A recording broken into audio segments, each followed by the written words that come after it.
Jadi mahasiswanya hadir tetap di kelas, namun nanti online untuk hari ini. Tapi untuk kedepannya nanti boleh senyaman dari Bapak juga gitu. Jadi ini ya, kita mulai aja langsung ya. Pertemuan kita yang ketiga ini akan kita lakukan secara teaching ya. Jadi ada dosen dari kampus ITB, Institut Teknologi Batam, ada Bapak Kus ya. Panggilannya Pak Sony ya Pak ya? Iya, Sony aja. Pak Sony aja. Kalau nama beliau adalah Dr. Kusprap Sapta Mutijarsa Pak ya, STMT. Kalau dilihat Pak ini lebih ke otomata dan juga robotika Pak ya, pada bidang. Iya. Oke, mungkin langsung saja Pak, Bapak boleh mengambil alih di kelas kita Pak, untuk perkenalan dan melanjutkan materinya Pak. Juga mungkin bisa saling kenal dulu sama mahasiswanya. Mungkin itu saja dari saya dulu Pak. Izin Pak. Oke, terima kasih banyak Pak Deo. Salam kenal untuk semua ya. Institut Teknologi Batam. Ini ingin sekali nih saya berkunjung ke ITEBA ya. Ini jauh nih, beda pulau dari Bandung lagi ya. Tapi mudah-mudahan dengan adanya media seperti ini bisa mempererat hubungan kita. Nah, ini kita beruntung sekali ini sudah ada media online dan kita bisa saling sharing. Nah, ini kehadiran saya di sini ini ingin turut ikut apa ya? Ikut seru-seruan sih dengan ITEBA, khususnya dengan mahasiswa yang mengambil kuliah dasar robotika. Nah, ini hari ini adalah pertemuan ketiga yang seharusnya melanjutkan materi, tapi mohon izin Pak Dio, saya mau menyampaikan materi lain ya dalam bentuk kuliah umum, yang materinya itu sebenarnya belum selesai. Jadi saya karena kemalaman jadi ngedit belum selesai, kelihatannya nanti setelah kuliah ini saya perbaiki dulu materinya, nanti baru di-share gitu ya. Nanti masih campur aduk gitu ya. Nah, Baik Pak, jadi boleh Pak. oke, terima kasih. Barangkali nanti sambil diskusi, sambil ngobrol gitu ya, dengan sambil berkenalan dengan adik-adik di Batam ini. Nah, ini barangkali saya akan memulai dengan share materi yang sudah disiapkan. Sebentar, saya share dulu.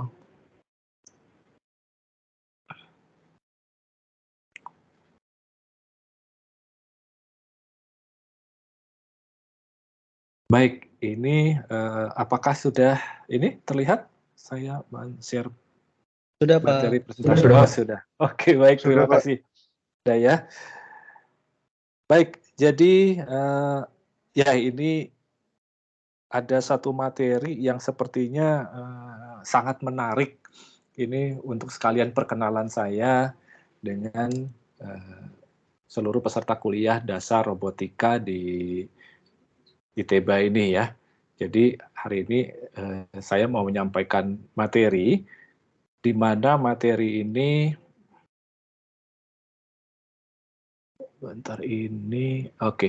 di mana materi ini nih terkait dengan robotika. Nah, ini judulnya memang robotika, teknologi yang memanusiakan manusia ya. Nah, ini sebelum kita bicara ini apa sih ini gitu ya, saya memperkenalkan diri dulu bahwa ini nama saya, namanya panjang ya, Kusprasapta Mutiarsa gitu ya, tapi panggilannya pendek aja, Sony gitu. Ini juga kenapa namanya ini saya juga nggak tahu, karena ini waktu lahir udah ada 2 nama gitu, nama panjang yang ada di akte dengan nama panggilan gitu ya. Baik, saya dari Sekolah Teknik Elektro dan Informatika ITB, STI, dan bidang keahlian saya ini adalah robotik dan sistem otonom, kemudian intelligent system, kemudian juga smart system AI ya, IoT gitu, dan teknologi informasi. Nah, yang terkait robotika, aktivitas saya adalah aktif di kontes robot Indonesia yang diselenggarakan oleh sekarang ini Kemdikbudristek ya.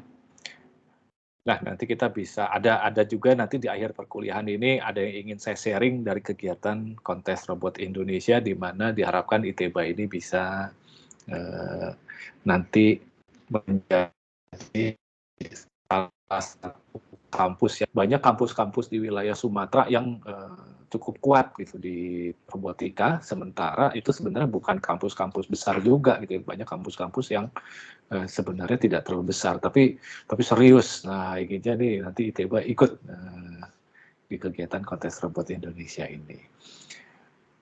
Baik, saya akan coba mulai dari pertanyaan ini ya. Jadi,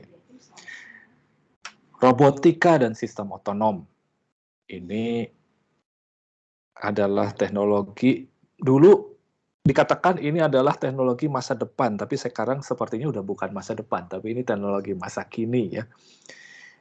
Yang sudah terlihat ini akan teknologi yang akan berdampak besar bagi kehidupan manusia dalam waktu dekat gitu ya. Nah, kita lihat robotika ini, robot itu mulai banyak digunakan di mana-mana, mulai berseliweran. Nah, sehingga teknologi ini tentu wajib kita kuasai, siapapun loh ya, semua orang, apalagi orang teknik. Nah, ini apalagi orang yang terkait dengan teknologi dan komputer. Nah, itu dan IT. Nah, ini penting sekali ini. Nah, ada isu, tentu kalau ada teknologi ada isu. Nah, yang akan kita jawab barangkali nanti ya pada akhir pertemuan ini. Dengan berkembangnya teknologi robotika, akhirnya pertanyaan nomor pertama, nanti apa yang harus kita lakukan dengan sistem ini? Ada robot, kita mau melakukan apa dengan sistem ini? Dan apa yang sistem ini sendiri harus lakukan? Nanti bisa ada kemampuan apa gitu. Kemudian, nah, setiap kali kita mengembangkan sesuatu, ada faktor yang ketiga. Nah, ini juga seru nih, nanti akan kita bahas barangkali di akhir-akhir perkuliahan nanti ya. Resiko apa yang terjadi, dampak dari teknologi robot ini. Karena kalau kita nonton film, biasanya ditakut-takutin gitu kita ya. Dan kalau bagaimana mengendalikan dampak tersebut. Nah, ini jadi isu buat kita. Nah, baik. Nah, kalau kita mau belajar robotika, kita mundur dulu ke konsep dasar dari robotika. Nah, ini apakah pernah mendengar istilah cyber physical system? Apa itu cyber physical system? Nah, cepat atau lambat ini nanti kita ya apa ya, memang akan sering mendengar ini istilah cyber physical system. Robot itu merupakan salah satu jenis cyber physical system, di mana yaitu sistem yang merupakan gabungan antara dunia fisik dengan dunia virtual, membentuk suatu cyberspace. Biasanya disebut sebagai intelligent embedded system. Nah, ini cyber physical system. Di mana di sini ada suatu sistem mekanik, artinya apa? Bisa dipegang ya. Ada suatu sistem mekanik, benda fisik yang bisa dipegang, yang di dalamnya itu ada komputernya dalam bentuk embedded system, dan dilengkapi dengan sensor serta aktuator. Nah, ini kalau udah kayak gini, ini udah kelihatan nih ya. Kemudian ada rangkaian elektronik yang dijalankan oleh software. Wah, ini udah, kalau dari sini aja udah merupakan komponen dari robot. Nah, di sini, di mana sistem tersebut bisa berinteraksi dengan manusia dan bisa berinteraksi dengan sistem lain. Jadi, selain dia merupakan kombinasi rangkaian hardware dan software, di mana antar sistem terhubung satu sama lain melalui jaringan internet. Nah, ini kalau kita lihat bagaimana sekarang robot bisa terhubung dengan robot lain, robot terhubung dengan sistem lain, terhubung dengan melalui suatu jaringan. Nah, dengan demikian, maka robot itu merupakan salah satu jenis cyber physical system. Contoh cyber physical system yang lain itu sebenarnya mobile phone kita, handphone kita. Nah, itu juga merupakan salah satu contoh dari cyber physical system. Hanya di handphone kita yang nggak ada itu aktuator. Dia nggak ada penggeraknya, nggak ada motornya ya. Tapi itu tetap dikatakan sebagai cyber physical system. Dan cyber physical system inilah yang merupakan dasar dari revolusi industri 4.0. Sekarang revolusi industri keberapa? Apakah revolusi industri masih revolusi industri keempat gitu ya? Kalau kita lihat sekarang ini sekalian mengingatkan kembali yang namanya revolusi industri ini. Yang pertama itu ketika zaman mekanisasi ya, kemudian kapan berubah jadi revolusi industri kedua? Ketika zaman elektrifikasi. Kemudian ketika pindah ke otomasi itu mulai masuk era revolusi industri ketiga, dan revolusi industri keempat itu adalah digitalisasi. Penggunaan cyber physical system inilah revolusi industri keempat, dan kita sudah menyongsong revolusi industri yang kelima, di mana ini keywordnya adalah personalisasi. Jadi ketika mesin itu sudah memahami apa kebutuhan manusia. Mesin itu sudah sedemikian cerdas sehingga bisa membantu manusia sesuai dengan kebutuhan manusianya. Jadi kalau sebelumnya manusianya yang harus belajar bagaimana cara menggunakan mesin, nah di revolusi industri kelima itu di mana mesinlah yang bisa memahami apa kebutuhan manusia. Nah itu perkembangannya sedemikian cepat. Seberapa cepat? Nah ini bisa kita lihat dari berapa lama waktu ketika berpindah dari revolusi industri pertama, revolusi industri kedua gitu ya. Kalau kita lihat gelombang pertama, ini ketika dari zaman apa ya? Zaman kalau dikatakan ini zaman belum ada mesin, terus pindah ke mesin uap, berarti ini revolusi industri, revolusi pertama ya. Ini waktunya kita lihat ada periode 60 tahun. Kemudian dari revolusi industri pertama ke revolusi industri kedua, ini 55 tahun. Dari revolusi industri kedua ke revolusi industri ketiga, ini 50 tahun. Artinya apa? Makin cepat ya, makin pendek waktunya. Dari revolusi industri ketiga ke revolusi industri keempat, itu waktunya 30 tahun. Nah, sekarang ke berikutnya itu untuk gelombang perpindahan ke-6 itu perlu tentu lebih pendek lagi. 25 tahun kira-kira ya.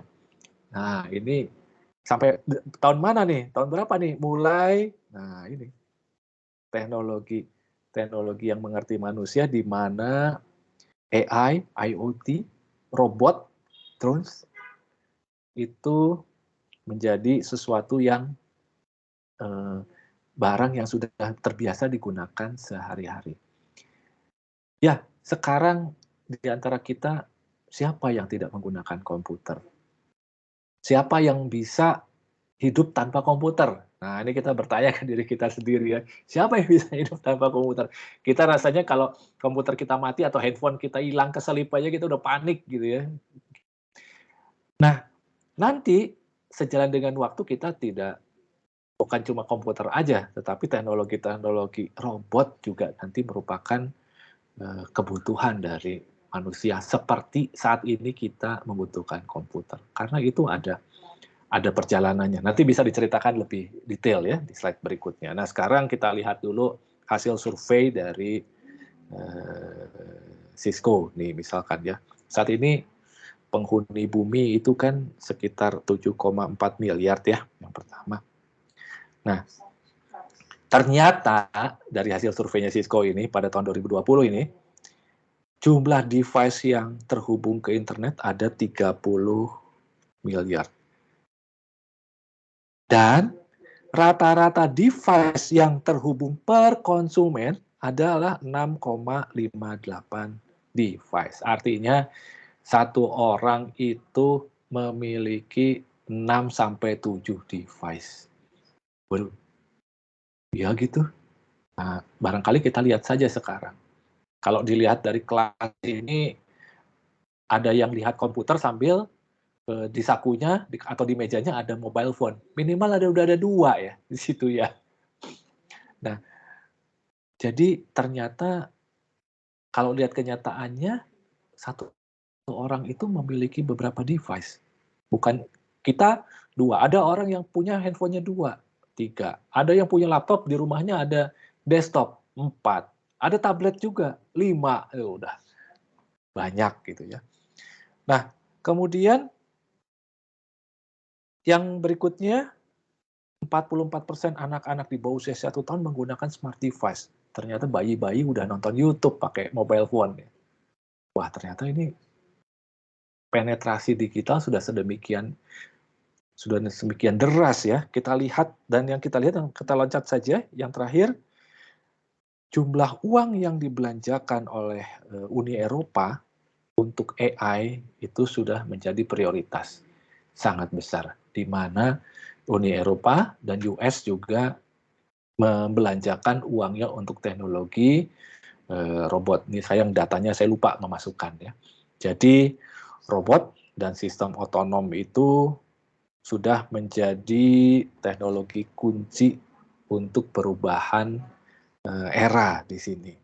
Dan teknologi robot pun juga berubah dari robot industri menjadi robot yang digunakan untuk service robot yang digunakan untuk membantu kehidupan manusia sehari-hari.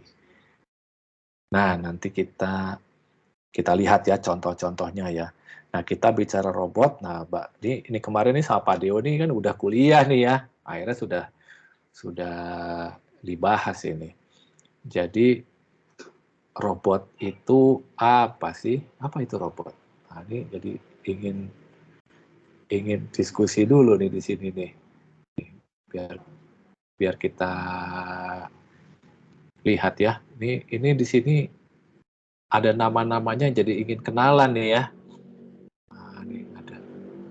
Kalau saya lihat di daftar partisipannya, nah ini boleh ya, saya panggil satu-satu nih ya. Ini kita mulai dari yang paling atas nih, ingin dengar suaranya juga nih. Ada yang namanya Agil Septian Zola Putra. Nah, itu mana Ya, tuh? Pak. Oke. Jadi apa robot? Nah, ini. Jadi robot itu apa? Nah, boleh sambil menjawab.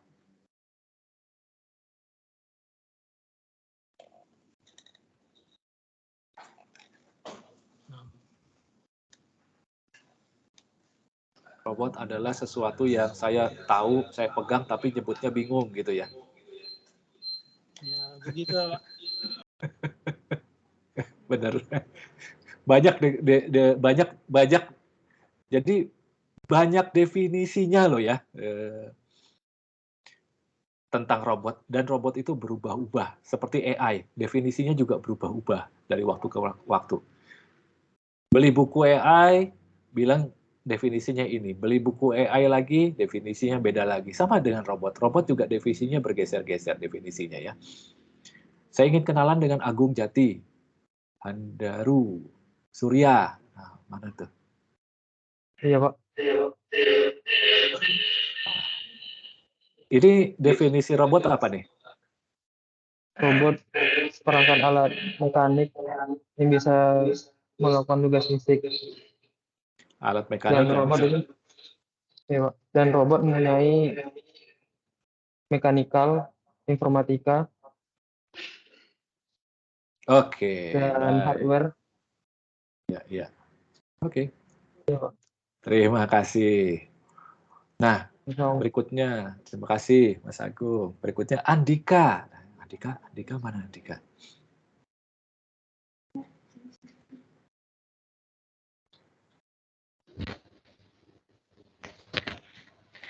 Andika, Iya, Pak. Zahra, Ramadanti ya. Oh ya. Jadi boleh cerita. Robot apa? Iya, Pak. Kalau robot itu menurut saya itu adalah kayak seperangkat alat. Dia bisa melakukan kegiatan secara fisik gitu, Pak. Dia bentuk yang bisa kita lihat juga. Tapi juga menjalankan perintahnya sesuai dengan apa yang kita programkan gitu, Pak. Oke, Tetap baik. dipantau dan diawasi oleh manusia itu sendiri. Oke, baik. Coba saya ingin berkenalan lagi berikutnya. Terima kasih ya. Berikutnya organizer. Ini organizer ini peserta kuliah bukan ini? Andriansyah. Ini yang ngurusin kuliah ya? Ini asisten kuliah atau peserta kuliah nih? Asisten. Baik, salam kenal. Baik, berikutnya. Terima kasih. Satu lagi deh, Armando Mendoza Putra. Nah, Halo Pak. halo. Yuk, langsung. Oke. Apa? Robot. Robot ya.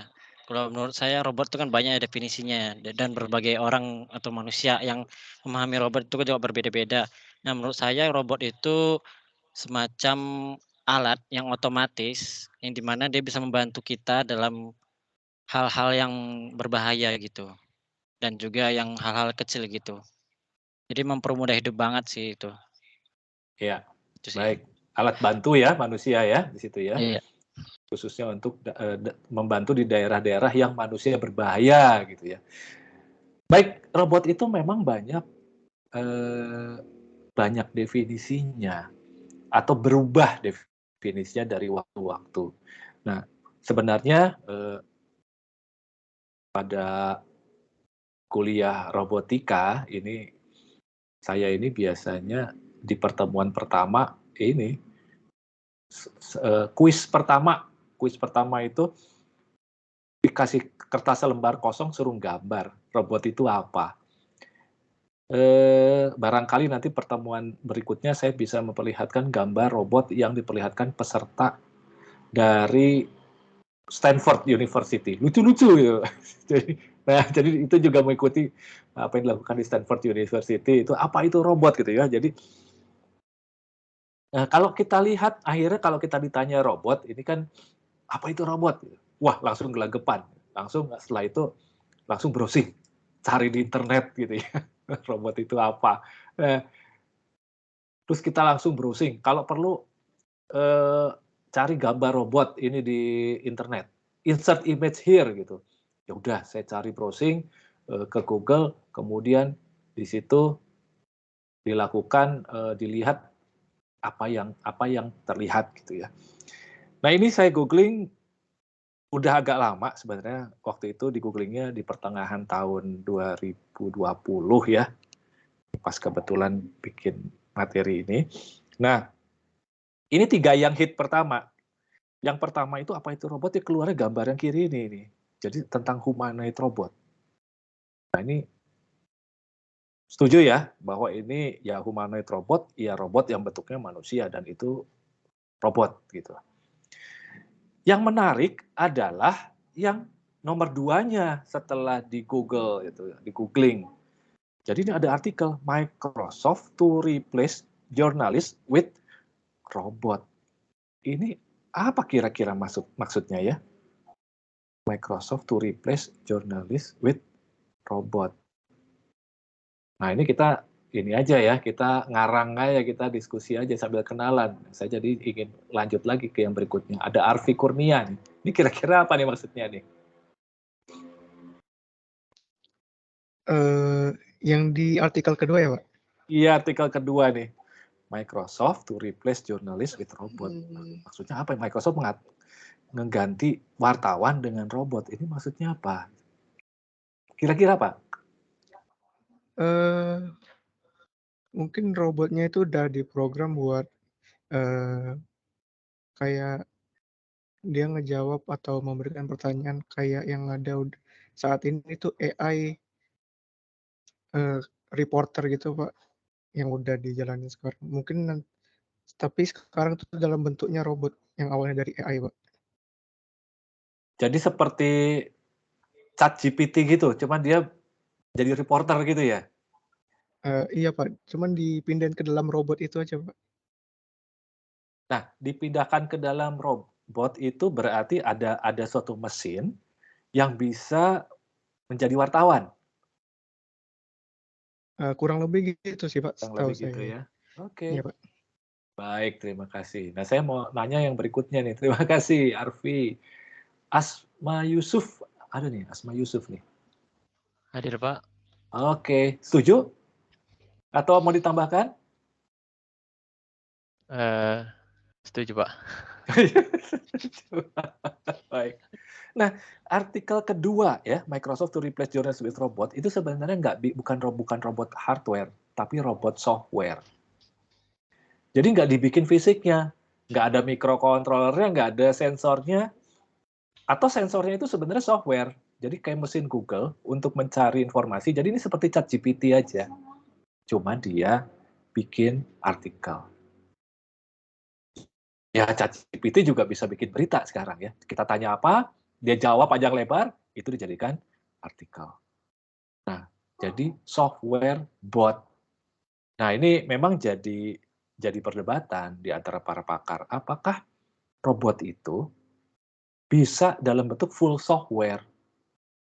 Atau robot itu harus bisa dipegang?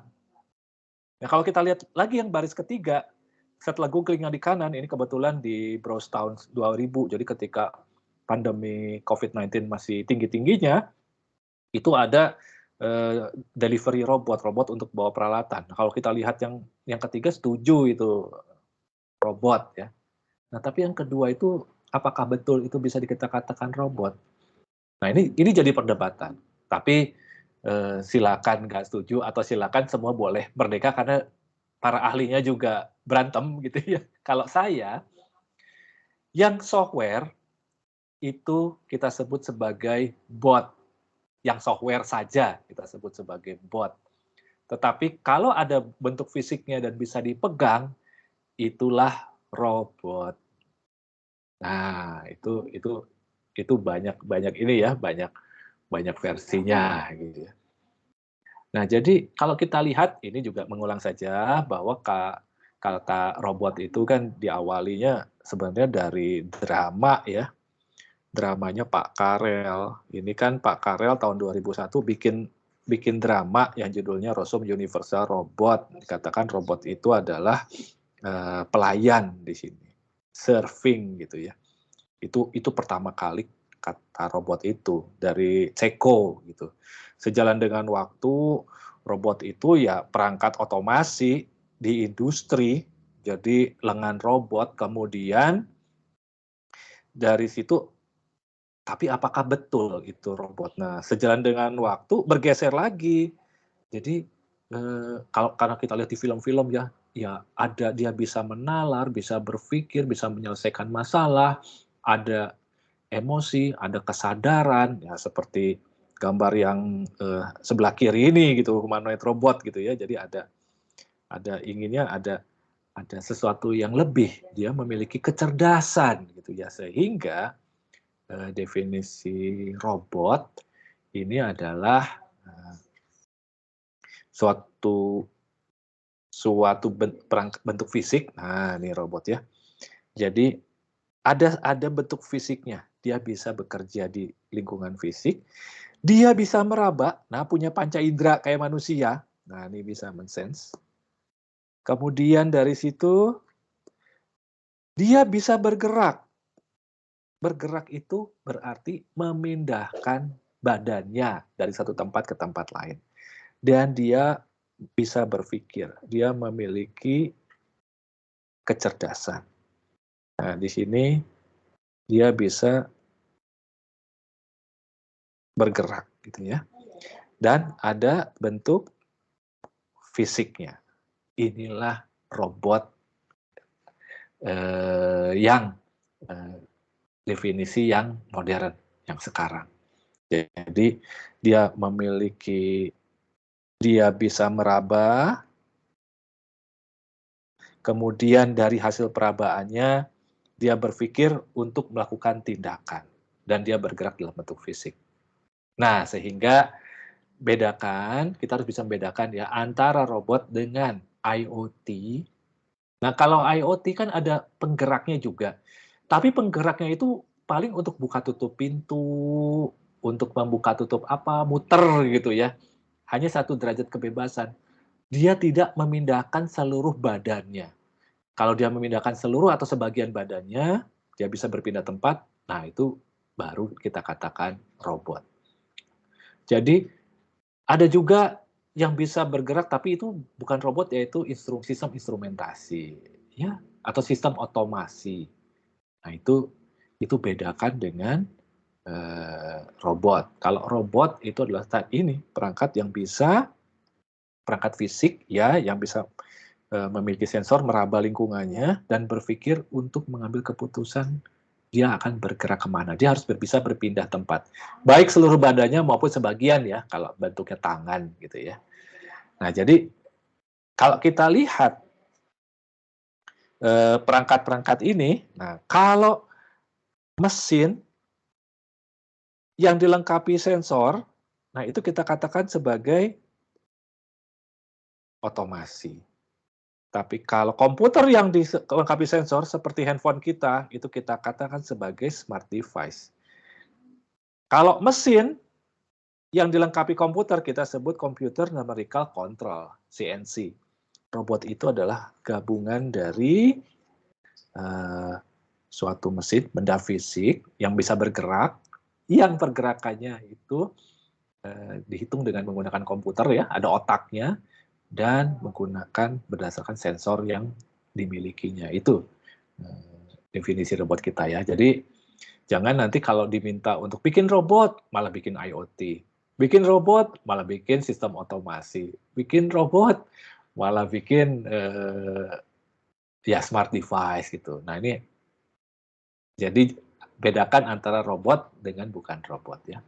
Dan untuk belajar robot, ilmu untuk belajar robot adalah ilmu robotika yang sekarang ini ilmu robotika bukan hanya ilmu orang teknik, tapi juga ilmu orang MIPA, ya, ilmu matematika, kemudian ilmu orang sains, ada biologi, ada ilmu psikologi juga belajar robot, ilmu hukum juga belajar robot, karena sekarang ada kendaraan otonom yang masih masalah ya, karena sering kecelakaan juga, gitu, Tesla gitu ya.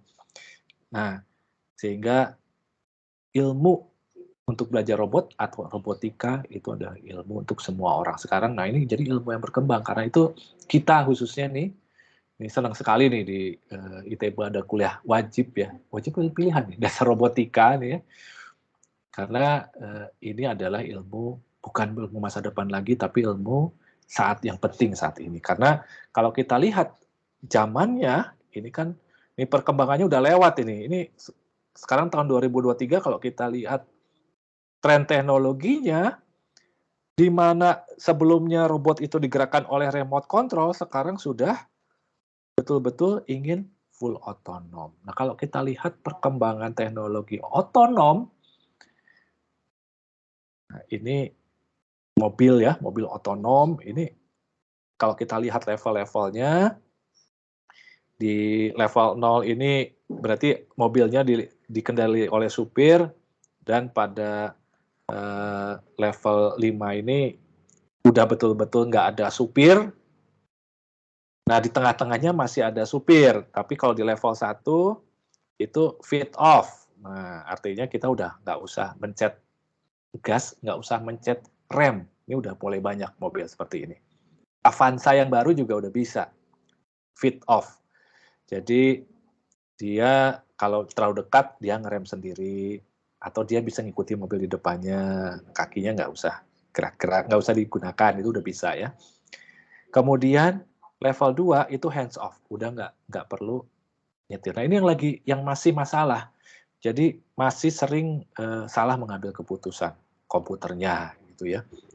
Nah, jadi ini sekarang mobil otonom sedang sampai di level 2 memantapkan supaya gimana dia bisa nyetir sendiri. Tapi di sini masih diperlukan manusia untuk langsung mengambil keputusan kalau ada kondisi berbahaya. Nah, yang jadi masalah, manusianya terlalu percaya sama mobil otonom, sehingga dia berusaha mencoba eyes off sambil tidur, atau minds on gitu, minds off ya, sambil tidur ya. Ini level 3 itu matanya bisa sambil baca, kalau level 4 ya tidur gitu. Nah, padahal belum. Itu baru sampai level 2. Harus ada intervensi manusia saat ini ya. Tapi mudah-mudahan sejalan dengan teknologi, ini kita bisa sampai level 5. Tapi saat ini sekarang masih kita di level 2. Nah, ini teknologi ke depan, teknologi otonom. Nah, kalau dilihat dari teknologi-teknologi tadi memang memunculkan pertanyaan ya, apakah kita perlu robot? Nah, sekarang dari apa yang sudah kita bahas tadi, sehingga kita ada pertanyaan ya, sebenarnya kita perlu robot nggak sih? Nah, ingin nanya lagi jadinya. Berikutnya siapa nih kalau dilihat daftar partisipan? Ada Bimo Aryo Pratama. Nah, salam kenal Bimo. Mana Bimo orangnya? Ya Pak, salam kenal Pak. Oke. Perlu robot? Kita perlu robot? Perlu Pak. Nah, untuk apa? Untuk meminimalisir pekerja kalau bagi saya. Oke, saya ada pertanyaan paling penting nih ya. Tapi pertanyaannya berikutnya yang nama berikutnya ada Budi Prasetyo. Nah, Budi Prasetyo. Nah, ini ada pertanyaan ya. Apakah robot akan menggantikan manusia? Atau apakah robot akan mengancam pekerjaan manusia? Saya izin jawab ya Pak ya. Iya. Kalau menurut saya sih bisa sih Pak. AI itu menggantikan manusia gitu Pak, atau robot gitu. Iya. Itu sih Pak, kalau menurut saya bisa sih. Oke. Apakah kehadiran robot itu menguntungkan manusia atau merugikan manusia? Kira-kira Budi dari situ. Mana yang kan kita jadi nimbang-nimbang nih ya kalau udah kayak gini ya. Yang terbayang gimana yang terbayang? Kalau di perusahaan sih, jadi pertanyaan Bu. Jadi kehadiran robot itu kan tadi dikatakan, wah ini bisa menggantikan manusia. Nah itu sesuatu yang, jadi kehadiran robot itu apakah merugikan manusia? Nah itu jadi pertanyaan ya. Robot itu jadi perlu apa jangan itu sebenarnya? Jadi kalau menurut saya Pak, di perusahaan itu kayaknya perlu robot gitu ya Pak, yang untuk meningkatkan produktivitas apa ya, kayak PT mereka gitu sih Pak, kalau menurut saya. Iya. Jadi kalau gitu sih Pak. Baik. Terima kasih Budi Prastyo ya. Nah, jadi kalau kita lihat otomasi ya perlu robot. Jadi barangkali tadi juga menjawab pertanyaan yang sebelumnya, apalagi untuk industri yang di situ bahaya kalau manusia yang ngerjakan. Seperti industri peleburan logam. Ya jangan manusia yang masuk ke sana ya, nanti lebih bahaya manusianya. Karena kecelakaan itu sering terjadi. Nah, untuk mengurangi kecelakaan, makanya digunakan robot. Karena itulah sebenarnya judul artikel ini, kuliah hari ini adalah robot teknologi yang memanusiakan manusia. Tapi gimana caranya memanusiakan manusia? Lawang robotnya menggantikan manusia, katanya itu kan bikin manusianya jadi kehilangan pekerjaan gitu ya. Nah, sebelum kita diskusikan, saya mau berkenalan dengan satu lagi, Dea Syaputri. Nah, ada Dea Syaputri? Ya Pak, hadir. Oke, baik. Tadi mau nanya apa ya? Nah, saya mau nanya nih, apakah Dea punya mobile phone? Punya, Pak. Punya komputer, laptop gitu? Laptop punya. Punya ya? Punya, Pak. Dua-duanya itu penting? Penting, sesuai Penting, ya? kebutuhan, Pak. Oke, memang kebutuhannya perlu ya, bagi mahasiswa. Nah, pertanyaannya apa? Apakah nanti ingin punya robot sendiri buat di rumah? Jadi ada device ketiga, ada handphone ada, laptop ada, komputer ada, nanti punya robot untuk menjadi perangkat yang bagian dari kehidupan kita di rumah. Kira-kira perlu nggak? Tergantung kebutuhan sih, Pak. Kalau emang butuh kan bisa dicoba untuk punya gitu. Iya, berarti ada kemungkinan bisa ya. Nah, kalau kita Ya, ada lihat ya. kemungkinan bisa. Baik. Nah, kalau kita lihat ada ramalan ya. Yang ngomong juga Bill Gates nih. Dan ini jadi sangat menantang. Ini artikelnya tahun 2007. Ini udah lama nih, 2007. Dia mengatakan bahwa pada tahun 2025 robot itu akan ada di setiap rumah tinggal. Nah, ini menarik ini karena sekarang 2023. Benar nggak? Jadi kalau ini kalau dilihat ya, jadi kebangkitan era robot.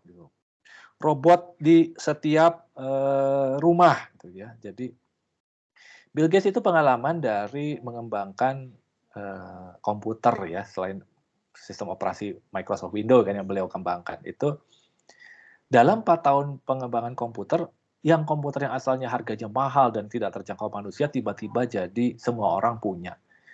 Sekarang pada punya laptop dan sekarang pada punya mobile phone. Nah, jadi tidak lama lagi itu yang akan masuk ke dalam rumah tinggal itu adalah robot. Robot untuk bantu kehidupan sehari-hari, untuk membersihkan lantai, untuk memasak, untuk menyetrika baju, untuk mencuci baju, untuk merawat orang sakit. Itu sudah di depan mata. Apalagi kita sekarang udah melihat drone kamera. Nah, itu drone-nya pasti dikendalikan oleh remote. Nanti drone-nya bisa hanya tinggal dikasih instruksi aja, terbang ke sana, terbang ke sini. Nah, itu udah merupakan robot. Nah, ini kita mau lihat buktinya nih. Nanti ini ramalan beliau tidak lama lagi robot akan masuk gitu di bagian kehidupan sehari-hari. Nah, ini juga salah satu hasil penelitian ya. Ini telepresence robot. Ini robot yang dipasang di kelas untuk menggantikan salah satu siswa yang sakit. Nah, supaya kalau Zoom, ini dia nggak bisa lihat sekeliling. Ini kita itu, fisik kita hadir di tempat lain itu, di mana device kita dipasang di atas robot, sehingga kita bisa menginstruksikan, ayo jalan ke sana, ayo keluar ruang kelas. Jadi kita walaupun dari jauh ya, misalnya semua ada di Batam, ingin datang ke Bandung, nah saya pasangkan ini device-nya di perangkat ini di Bandung. Nanti ada jalan-jalan di kota Bandung pakai robot, bisa ada instruksikan dari Batam. Gitu. Nah, ini adalah salah satu contoh yang dimungkinkan sebentar lagi akan mulai banyak gitu ya. Ini kalau nggak salah ini digunakan juga di beberapa kampus kemarin pada saat pandemi. Jadi hadirnya itu pakai robot. Gitu. Baik, jadi sebenarnya kalau dilihat robot itu memang lebih banyak manfaatnya karena robot itu muncul di revolusi industri kelima, keempat, ketiga.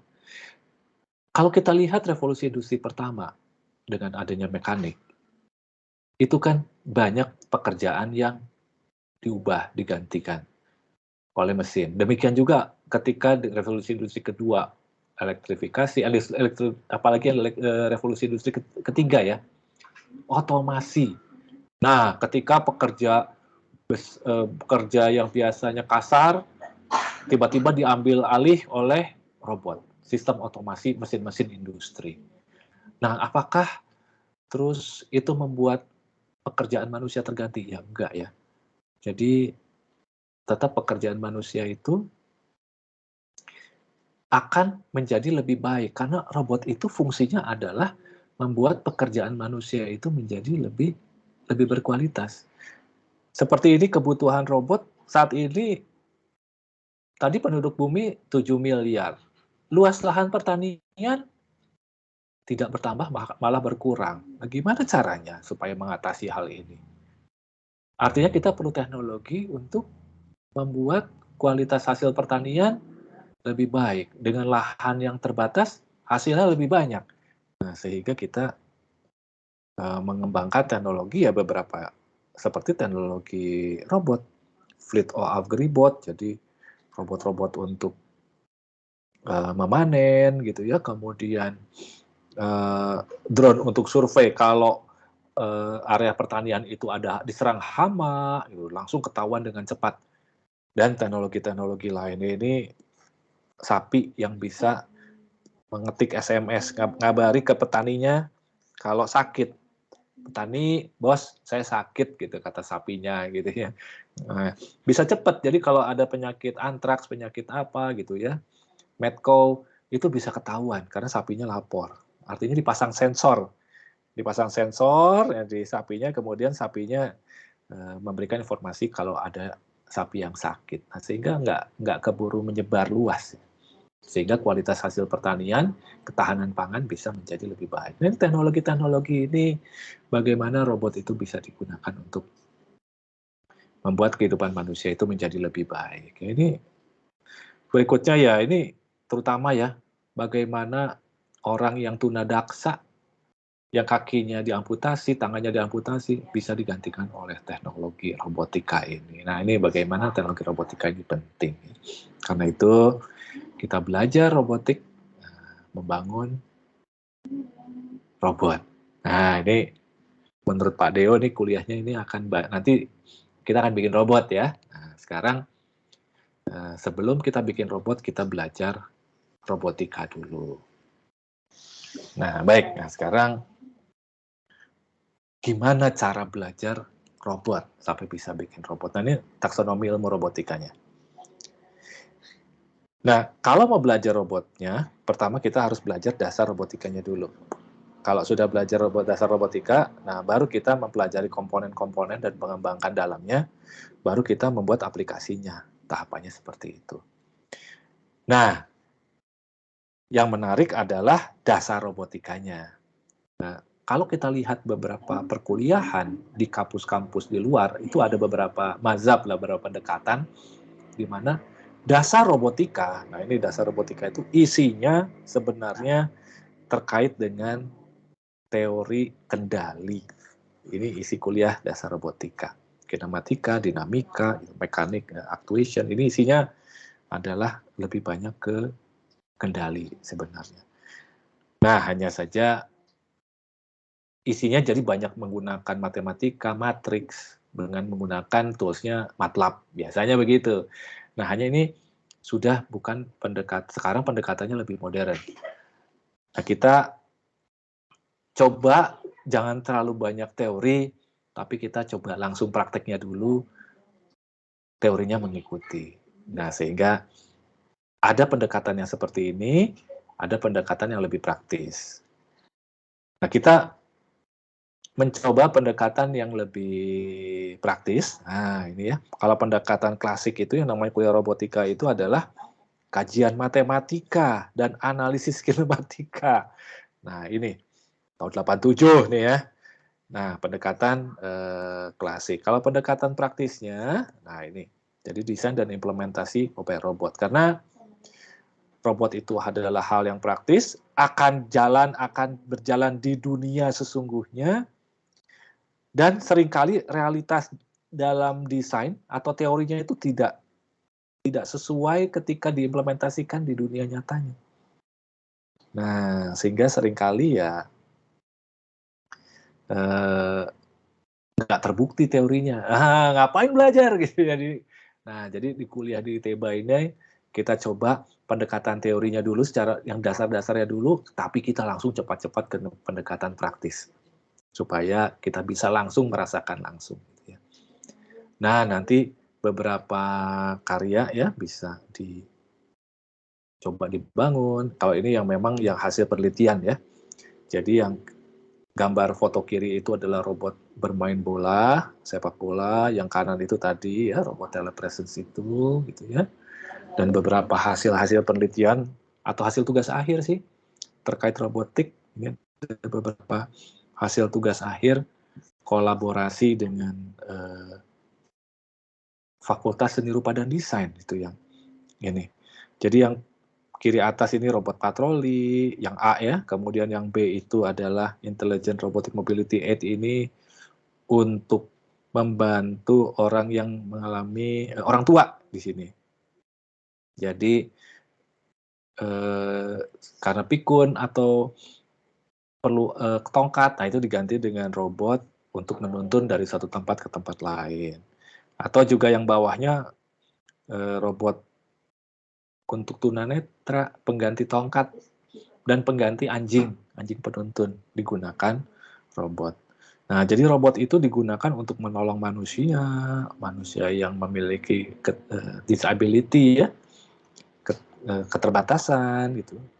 Atau juga digunakan untuk search and rescue. Yang kuning ini, Viroid ini adalah robot bencana yang digunakan untuk mencari korban di reruntuhan gempa, bangunan yang ambruk, itu masuk ke dalam, kemudian dia mencari korban. Ini hasil karya tugas akhirnya kolaborasi dari mahasiswa teknik dengan mahasiswa desain, makanya bentuknya seperti ini. Diinginnya dia bisa terguling-guling tetap jalan, gitu ya. Ini kemudian juga yang tadi ini, contohnya telepresence, dia robot yang bisa dikendalikan dari jarak jauh, kemudian jalan-jalan di sini. Nah, nanti dia bisa hadir di negara lain, di kota lain, dimungkinkan. Atau kalau misalkan kita sakit nggak bisa kuliah, ya datangnya pakai robot. Ya. Jadi body kita, badan kita pakai robot, terus jalan-jalan di sana. Nah ini sebagai contoh bagaimana kalau kita mau membangun suatu robot. Tahapannya itu gimana? Paling sederhana ya kita bikin aja, bikin microcontroller, kemudian tambahkan sensor, tambahkan motor, kasih program, jalan. Oke, itu yang paling sederhana.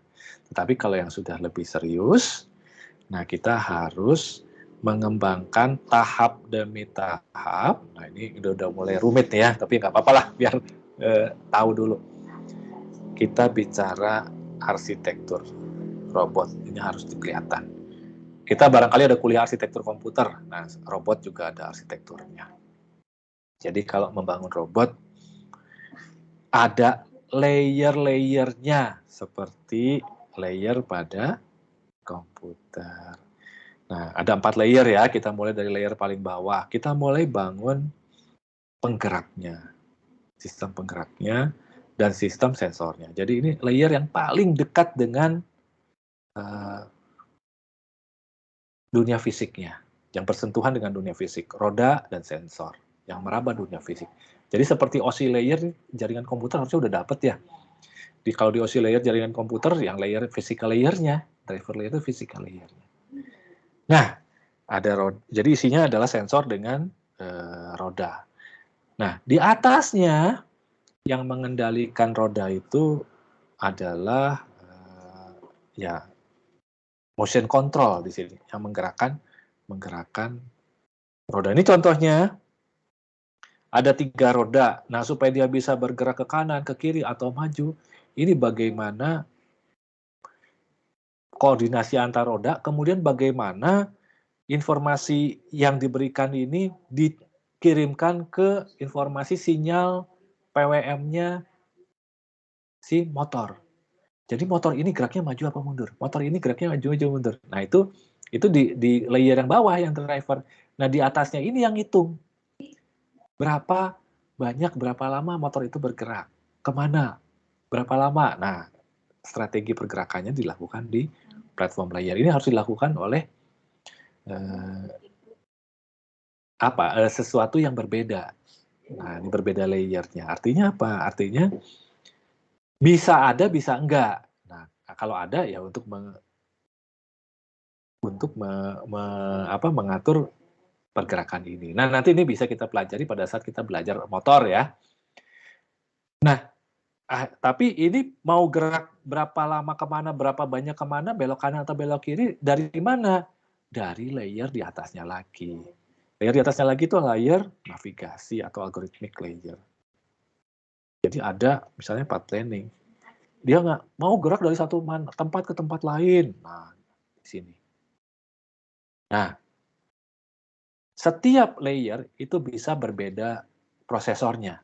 Algorithmic layer misalnya pakai laptop, kemudian platform layer pakai microcontroller misalkan Arduino, atau kita pakai microcontroller yang lebih Raspi gitu ya.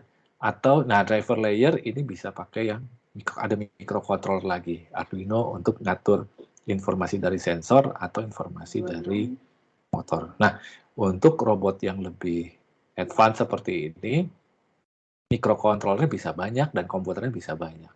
Sampai layer yang paling atas gitu ya. Layer paling atas ini adalah layer interaksi dengan manusianya. Nah, jadi ini bagaimana robotnya bisa jalan-jalan. Ini ada satu kegiatan pameran di mana peserta pamerannya itu jalan-jalan gitu ya. Nah, yang mau datang-datang lihat pameran, dia datang ke ruang pamerannya, mengunjungi satu booth ke booth lain gitu ya. Nah, ini salah satu contoh nih. Ini dari telepresent robot ini ya, gitu ya, langsung beri salam gitu ya, dari jauh ini gitu ya. Baik. Nah, ini jadi salah satu produk dari suatu robot. Nah, kita bisa membangun perangkat seperti ini ya. Oke, jadi itu terkait robot ya. Nah, berikutnya saya ingin ini dulu ini, saya mau tutup dulu sedikit. Sebentar.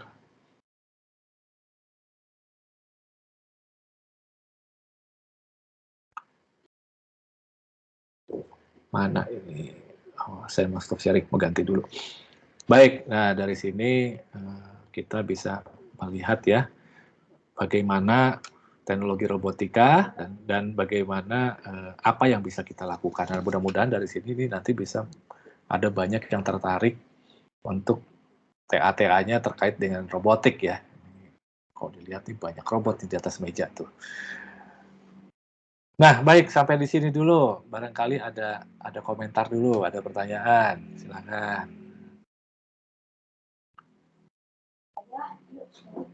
Nah, saya mau sambil saya siapkan ada slide satu lagi ya, yang terpisah.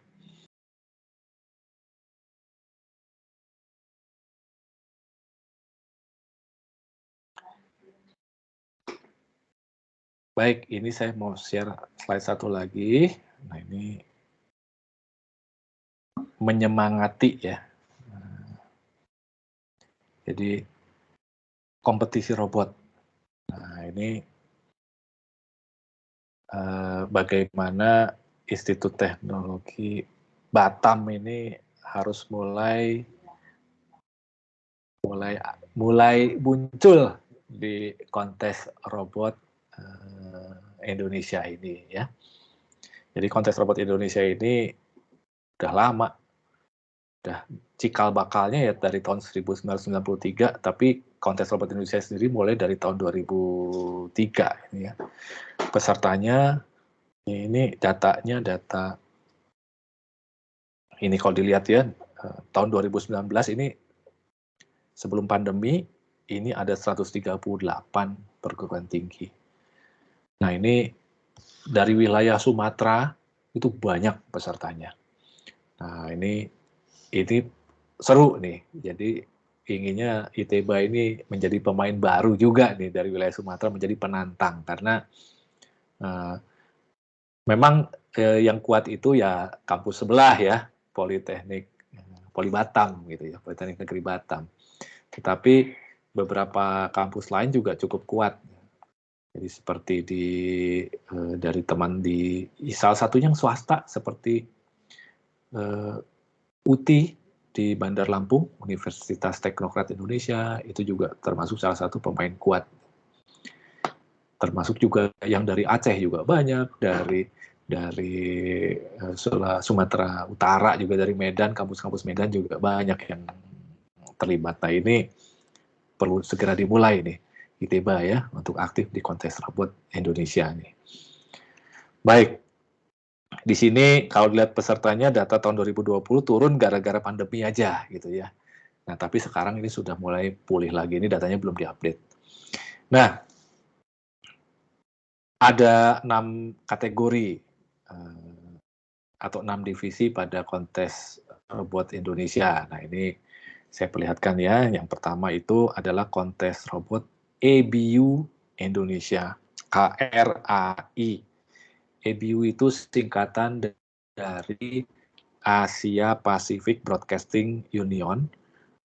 Itu adalah apa ya? Ya organisasinya televisi, nah, di mana yang dari Indonesia perwakilannya adalah TVRI di ABU Robokan. Jadi perkumpulannya para broadcaster se-Asia Pasifik itu mengadakan robot kontes dari tahun 90-an itu mereka. Nah, di sini kontesnya ini jalan dari negara ke negara di situ ya. Indonesia pernah menjadi tuan rumah tahun 2015. Nah, ini adalah ketika Indonesia menjadi tuan rumah robot pemain badminton temanya. Jadi temanya itu berdasarkan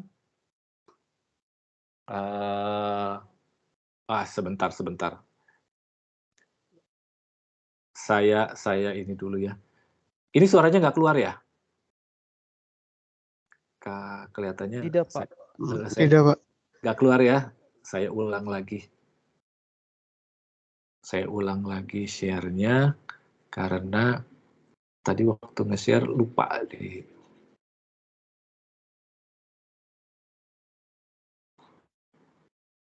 dicek. Sebentar.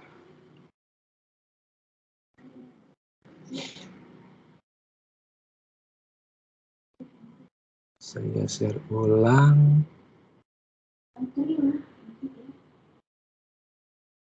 Nah,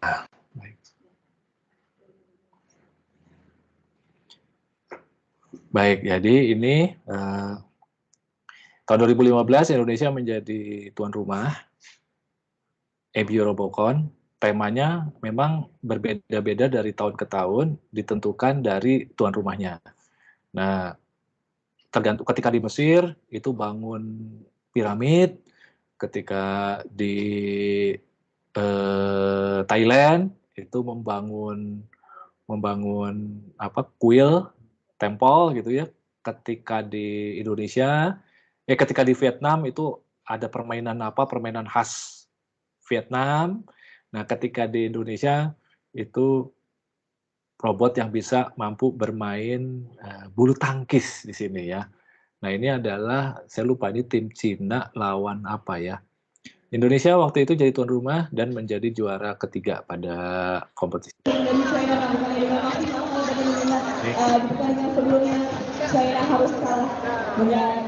Jadi ini robotnya robot otonom ini, dia bisa main sendiri. Jadi kalau dibuat kita bilang apakah sulit, nah itu hanya masalah waktu aja. Membangun ini ya, mulai dari robot yang sederhana, lama-lama semakin kompleks, kemudian jadi juga robot yang bisa melakukan suatu misi tertentu. Jadi kompetisi robot bermain bulu tangkis.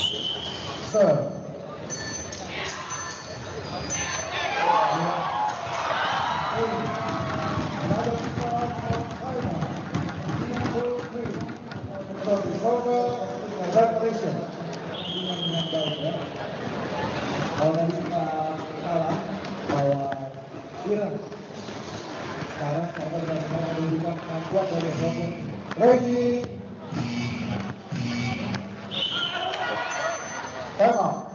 Time out, 30 seconds.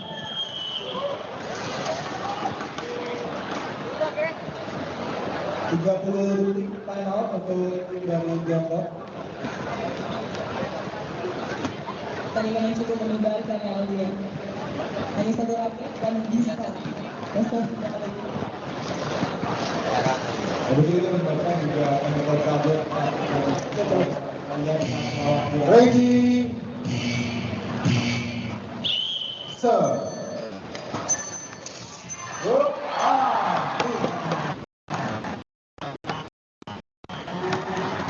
Another score for Nepal.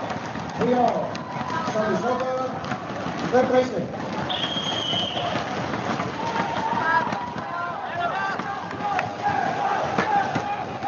Ini nggak ada aturan jumlah raket. Jadi kalau kita lihat tim Nepal itu raketnya banyak, jejer-jejer. Tapi kalau tim Nepal bukan ini. Another score for China. 3-4. Service over. Vietnam. Preparation.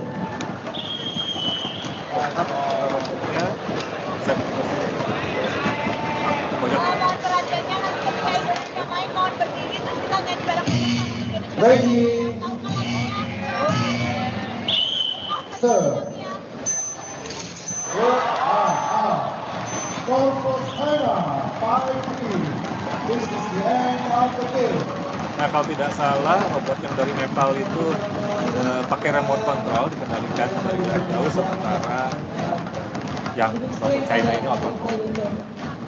Nah, ini adalah KRAI, ya. Lagi. Jadi KRAI itu kontes robot EBU Indonesia, ini pemenangnya dikirim mewakili Indonesia di EBU Robocon.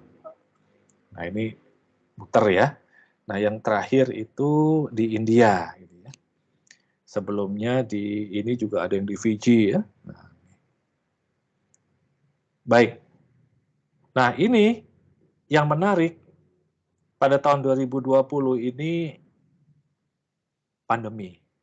Kompetisi yang berjalan dari tahun 2003 itu dan nggak pernah putus setiap tahun sampai akhirnya 2019 itu dilakukan secara ya 2019 masih, 2020 itu dilakukan secara jadi daring, jalan deh waktu itu kompetisinya ya.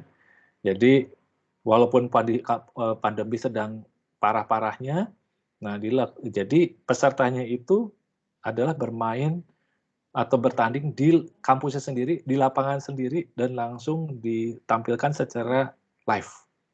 Nah, ini juga termasuk rekor Indonesia karena negara lain nggak ada yang berani. Negara lain itu meminta supaya diberikan rekaman penampilan robotnya aja. Nah, dilihat dari penampilannya dari rekaman. Kalau kita nggak, kita minta langsung ditampilkan secara live dengan perangkat seperti ini, dengan seperti kita kelas online ini. Nah, yang kedua, ini dulu namanya KRPAI, pemadam api, tapi sekarang udah berubah menjadi Search and Rescue, tapi sama sih konsepnya. Jadi ketika robot ini mencoba mencari, kalau di sini mencari api, kemudian memadamkan api. Ini video lama tahun 2020. Sementara yang tahun 2023 ini robot Search and Rescue, robot SAR, yang dicari adalah boneka bayi korban ya, ada boneka karena korban manusia mencari korban di suatu peruntukan akibat gempa bumi.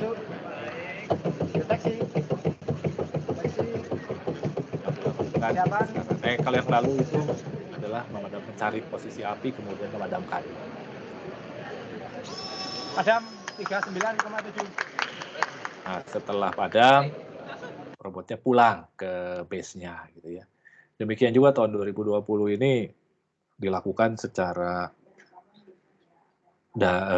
daring gitu ya. Nah, ini peserta menampilkan robotnya secara live dari kampusnya masing-masing. Nah, jadi dinilai dari suatu ruang kontrol. Nah, yang ketiga, divisi ketiga itu adalah kontes robot sepak bola Indonesia yang menggunakan roda. Nah, ini diadopsi dari RoboCup Middlesex League, MSL gitu ya. Nah, jadi 2 tim yang masing-masing boleh menggunakan 3-5 robot ini melakukan pertandingan di sini. Ini yang dilihatkan kontes robot Indonesia, kalau tidak salah di Jogja.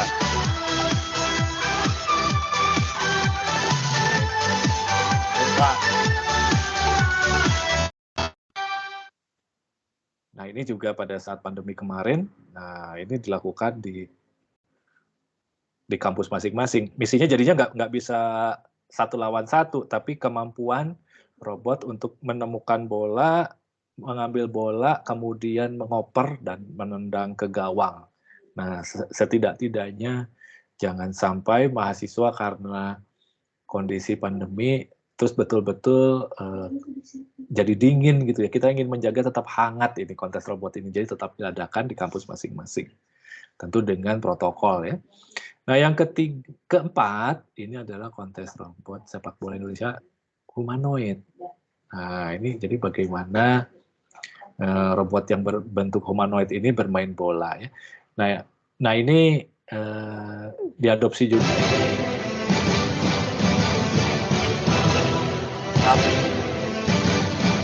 Ichiro Robot Soccer Humanoid milik ITS berhasil menjadi juara pada ajang KRI Regional 4 2016 Divisi KRSBI, di mana pada babak penyisian Ichiro, satu grup bersama dengan rival abadinya, Eros dari PENS.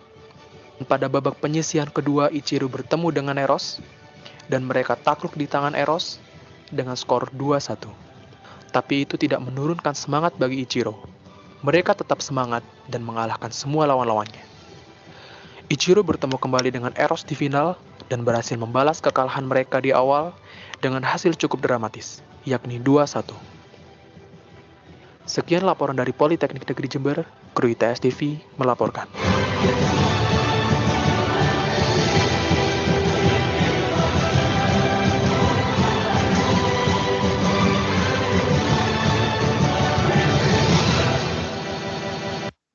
Baik.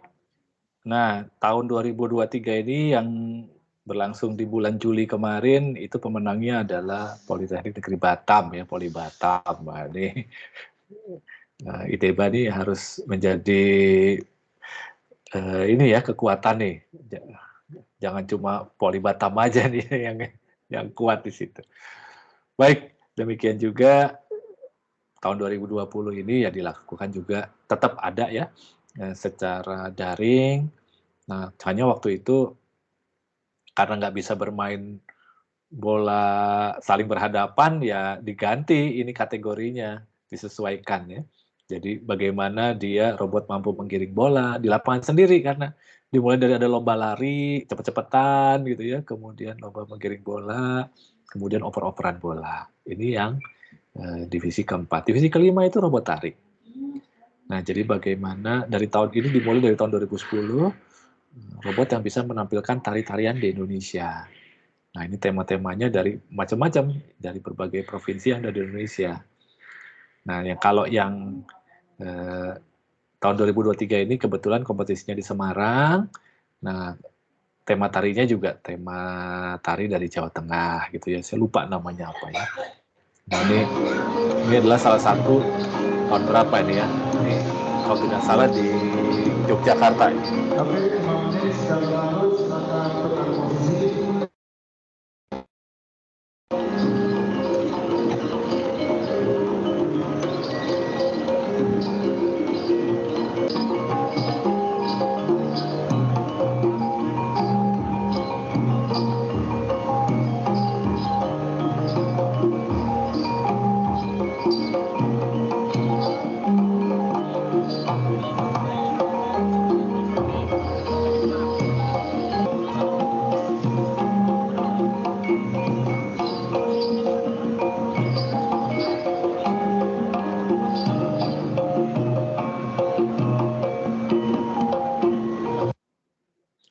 Baik, ini KRSTI, Kontes Robot Sanitari Indonesia, yang pada masa pandemi juga dilakukan secara daring. Jadi saat ini sejak tahun lalu 2022 sudah mulai luring kembali ya. 2020, 2021 itu dilakukan secara full daring, tetapi tahun 2022, 2023 ini sudah dilakukan secara luring lagi setelah pandeminya berakhir. Ya. Baik, jadi Kontes Robot Indonesia ini adalah kontes robot yang diselenggarakan untuk mahasiswa ya dari perguruan tinggi. Nah ini, ayo kita bergabung ya di ITEBA nih. Nah, kita barangkali bisa dari kontes robot yang simple gitu ya. Misalkan dari kompetisi robot. Ini Mouse Robot Competition ini adalah kompetisi robot untuk menyelesaikan labirin. Jadi bagaimana dia bisa bergerak dari satu posisi ke posisi lain pada suatu labirin. Nah ini lebih simpel nih robotnya.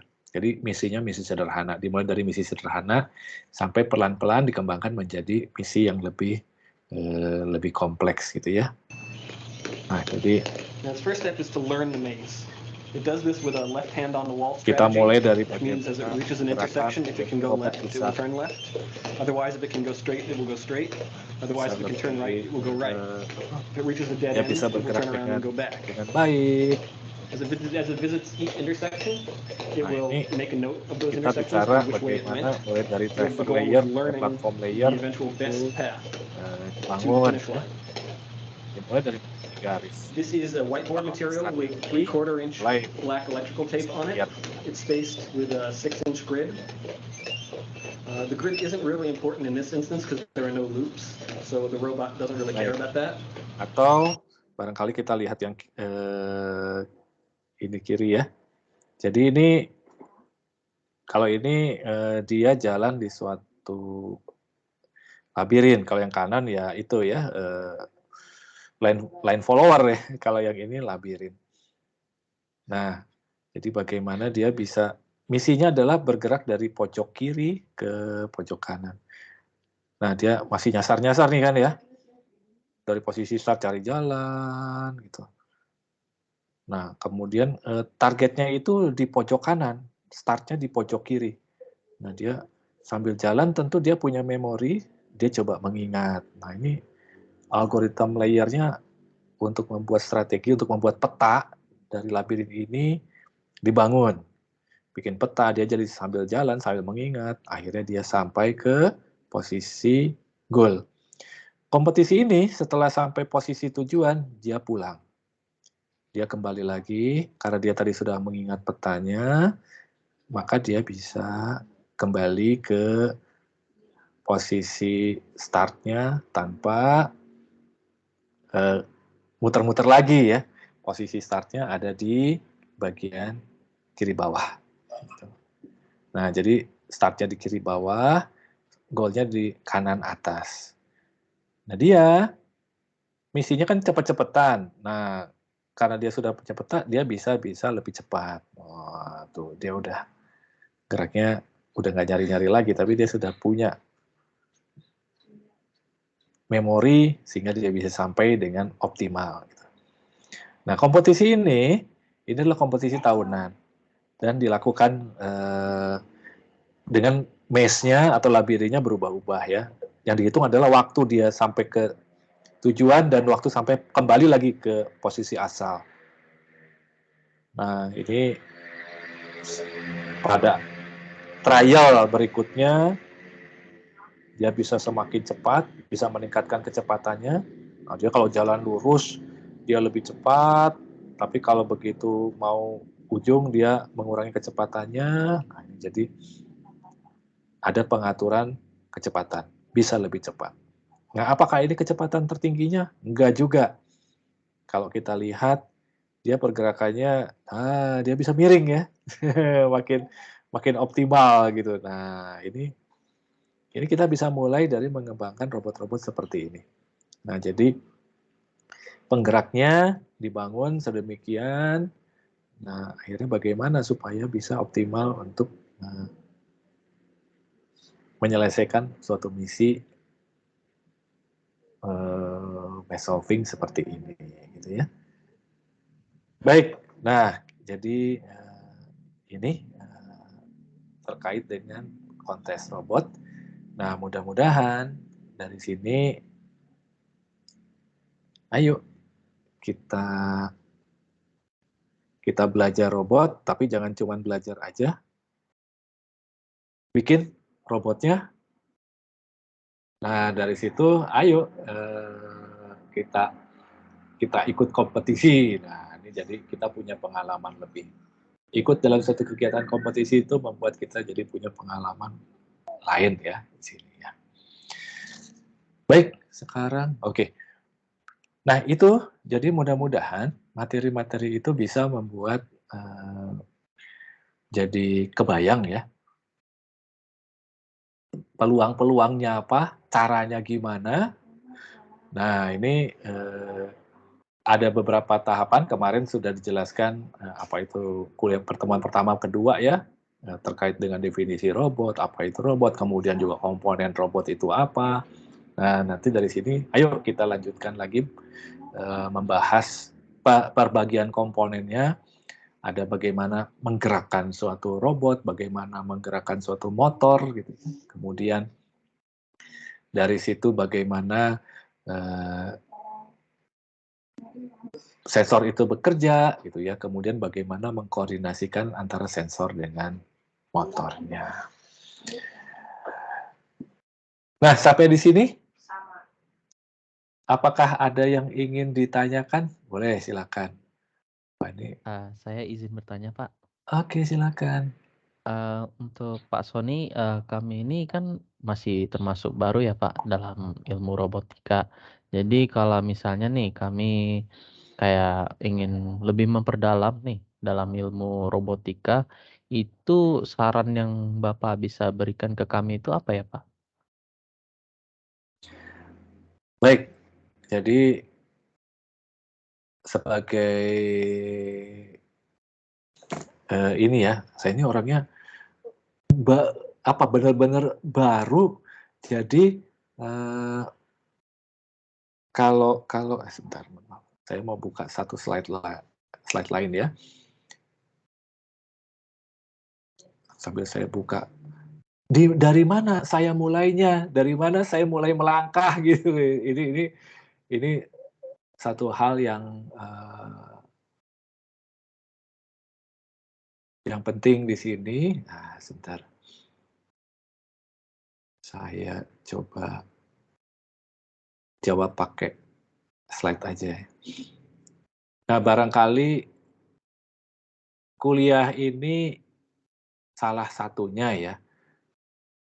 Dengan kuliah ini kita akan belajar bikin robot. Tapi pertanyaannya bagaimana kalau kita ingin lebih memperdalam dan bagaimana kita ingin mengembangkan secara lebih otodidak gitu ya. Saya lagi share. Nah, ini. Kan, yuk kita bikin robot. Nah, akhirnya tadi pertanyaannya Jeremy ya tadi ya. Iya, Pak. Oke, bikin robot. Nah, akhirnya pertanyaannya, gimana caranya bikin robot? Akhirnya kan gitu, nyuruh-nyuruh bikin robot nggak ngasih tahu caranya gitu ya. Nah, memang kata kuncinya itu kalau kita mau belajar sesuatu, kita mulai dari meniru. Tiru yang sudah ada.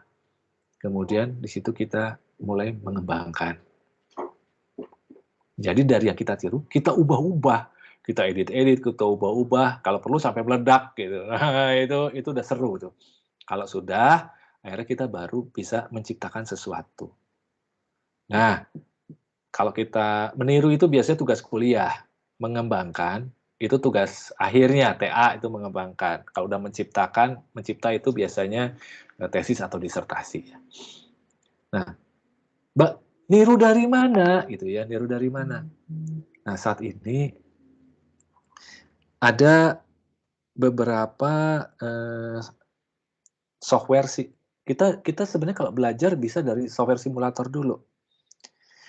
Nah, ada software simulator yang namanya Webot. Webot ini dulunya harganya mahal banget, tapi ketika pandemi jadi gratis. Namun sekarang sudah juga gratis ya. Kenapa? Karena dulu dia hanya satu-satunya simulator. Nah, sekarang udah keluar ROS, Robotic Operating System. Nah, kalau Webot ini bisa kita install download dengan mudah dan bisa kita install di semua komputer bisa. Kalau ROS ini idealnya jalan di Linux. Nah, Linuxnya saya lupa, ada versinya kok, nanti tinggal dibuka di websitenya. Nanti kita bisa belajar dari sini dulu. Nah, kemudian kita juga bisa lihat dari, kalau mau praktek gimana, kita bisa mencari kit robot untuk dibongkar-bongkar. Bisa dari kit robot yang simple, atau kit robot yang harganya lebih tinggi. Ini adalah salah satu kit robot, harganya ini tinggi ya, ini mahal ya, yang sebut TurtleBot ini. Kenapa? Karena dia bisa kompatibel dengan ROS, tapi nggak harus seperti ini. Kita bisa mencari kit-kit robot banyak kok dijual di toko online yang untuk pendidikan gitu ya. Nah, terus gimana caranya pakai software simulator ROS ini? Gimana caranya mengembangkan ngoprek suatu robot kit? Nah, itu kan kita biasa belajar dari YouTube. Atau juga kita bisa selain YouTube ya Udemy gitu misalnya ya. Masuk udemy.com, atau yang lebih bergengsi lagi ada Coursera gitu ya. YouTube kadang-kadang ya seringkali nggak terstruktur ya. Jadi bingung. Memang kalau disarankan mau belajar secara otodidak kita pakai Udemy. Mahalkah Udemy? Nah, ini adalah salah satu contoh course di Udemy. Di sini kalau kita lihat di kanan bawah ini ada video 9 jam ya.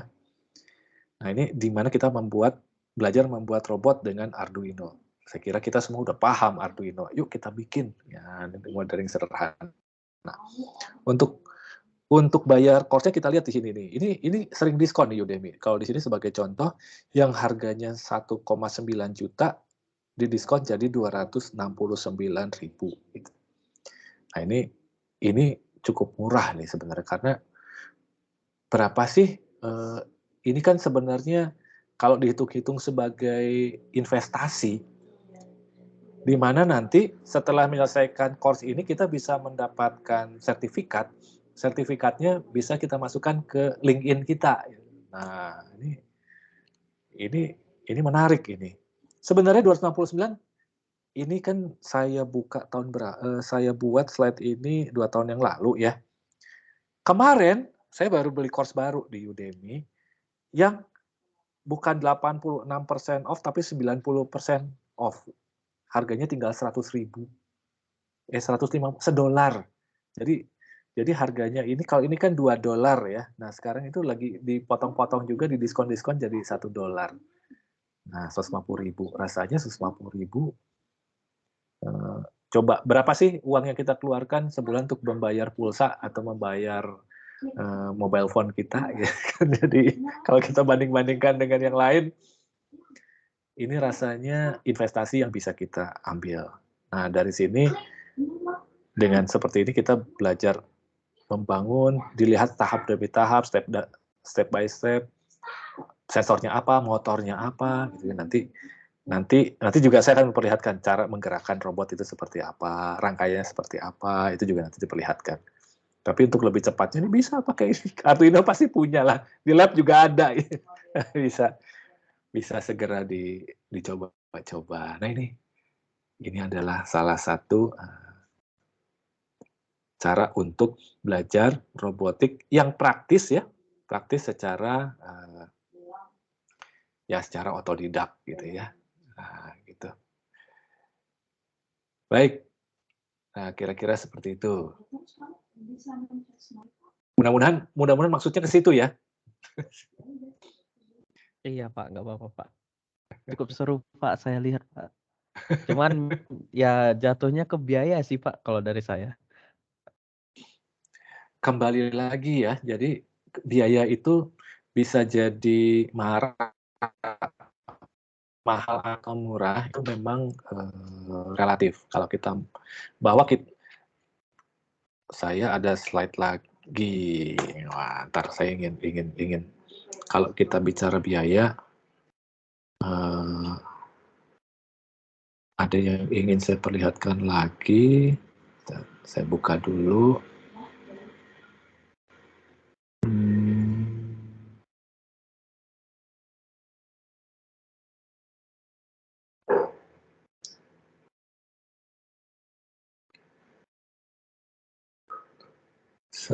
Sebentar sambil saya cari filenya.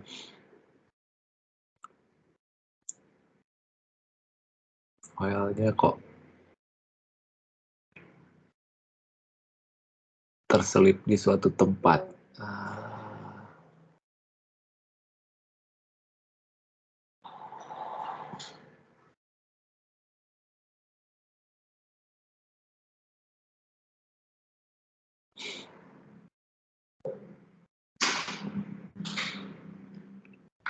Oke,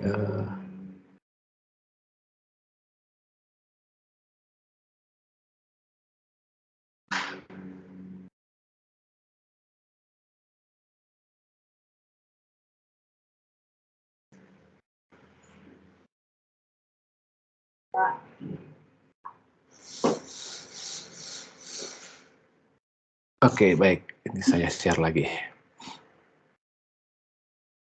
Supaya mudah saya share ke screen saya aja. Baik. Nah, ini ya. Ini saya punya. Jadi ini dia bikin mouse robot. Bikin mouse robot untuk jalan di suatu labirin. Nah, seperti yang tadi ya. Cuman dia hanya dia bikin sendiri. Nah, rangkaiannya kira-kira seperti ini aja, simple aja. Dia pakai microcontroller, dihubungkan dengan 3 sensor infrared, pakai 3 sensor infrared dan 2 motor. Motornya motor stepper. Dia bikin seperti ini. Nah, bentuknya memang mengkhawatirkan gitu ya, tapi dia bisa. Nah, ini motor steppernya cari motor stepper bekas. Kalau di tukang loak ini bekas disk drive-nya komputer. Kalau dulu kan komputer, kalau sekarang udah nggak ada disket ya. Dulu kan pakai disket, ada disk drive, ada motornya nih. Nah, ini pakai motor bekas disk drive-nya komputer. Kemudian ini barang-barang bekas aja, roller semua. Nah, ini paling yang dia bikin, ya PCB-nya lah dia bikin gitu ya. Untuk ngefilter sensornya, kemudian juga microcontrollernya, harganya ini di bawah 100.000 waktu bikin ini semua. Jadi robotnya. Kemudian dari sini robotnya ya coba dijalankan gitu ya. Nah, jadi dia coba gitu, jalankan robotnya. Mana nih? Ini aja pakai karton, pakai apa gitu. Nah, ini benar.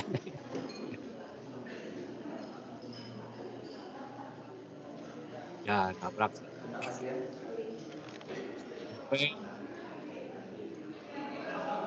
Coba gitu ya, pada akhirnya ada satu yang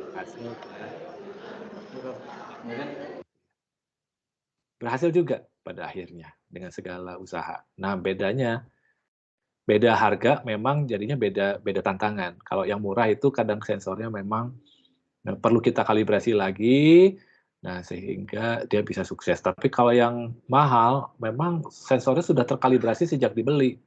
Akibatnya jadinya jadi gampang, cuma program-program aja dia udah bagus gitu. Nah, tantangan mana yang mau kita ambil gitu ya. Nah, ini. Gitu kira-kira.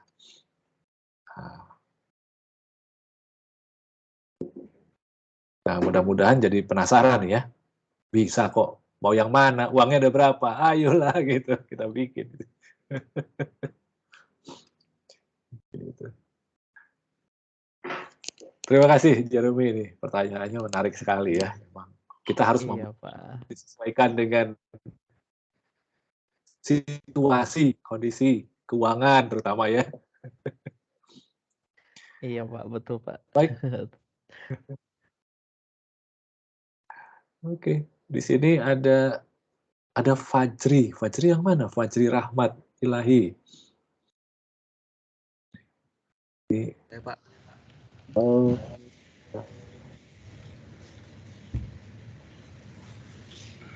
Kelihatan di layar besarnya ya.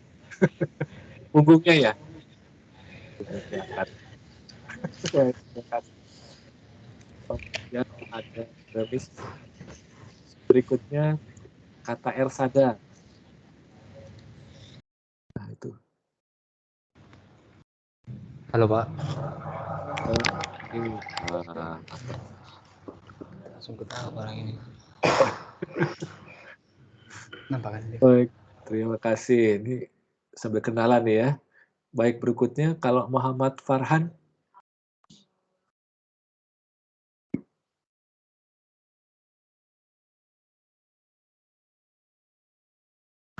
Farhan toilet, Pak. Oh, yang keluar dari toilet ya. Baik, tadi kelihatan. Muhammad Andian Saputra. Ya, Pak. Oh, itu. Oke. Baik. Muhammad Rahmadi Husada. Saya, Pak. Oke, baik. Kemudian Ricky Akmaludin.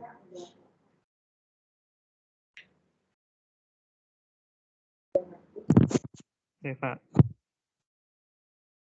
Oh iya, oke. Dan berikutnya Reksi Sabri. Saya, Pak. Oh iya, oke. Oke. Wah, ini seru sekali ya ini ya.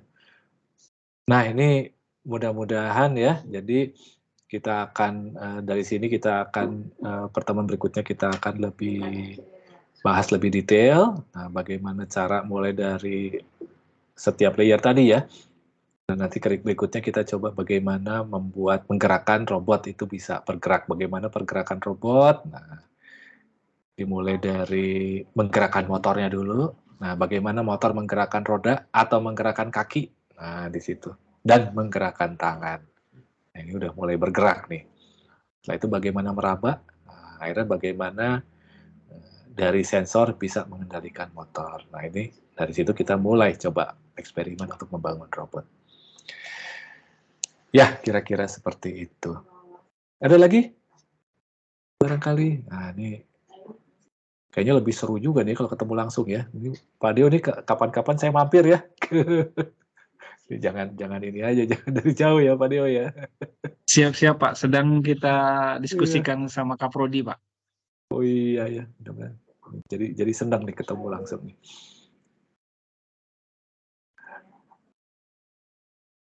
Baik Pak Dio, kelihatannya materinya sudah selesai. Oke, siap Pak.